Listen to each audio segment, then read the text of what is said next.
I particularly want to mention after 9/11, when this downtown community was impacted to a tremendous extent, obviously, I formed an organization called the Ground Zero Elected Officials Task Force to try to bring together all the resources of all the elected officials and to help the people who were down here and who were so traumatized.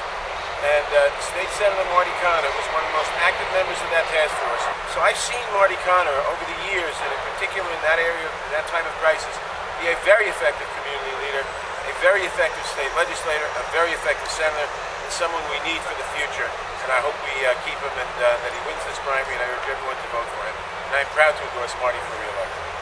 We in the state of New York, we are at a crossroads. And yes, experience does matter. When it comes to balance the budget, when it comes to creating the tools that will promote sound economic development so that we can create jobs. When it comes to the fact that in New York City we are facing a housing crisis, the last frontier for many working families is public housing.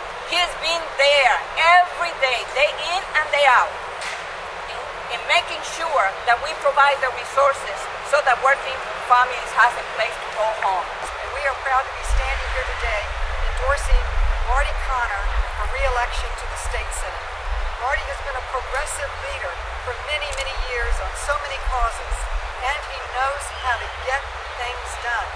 Whether it's protecting tenants, the extension of rent control, the Emergency Tenant Protection Act, Mitchell-Lama extension, and affordable housing funds, working with Congress on the formulas for public housing and for housing in general, for homeless housing.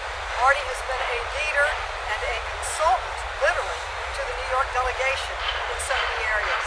As one who champions women's rights and women's issues, he has been a steadfast ally for equal rights, for equal pay, for ending domestic violence, for work-family balance with flex time and deduction of daycare and extension of daycare.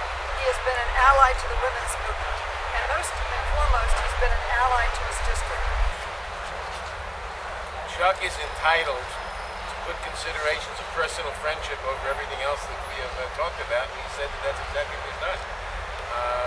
Marty's opponent worked for Chuck, was the co-author of his book with him, and I understand a personal loyalty.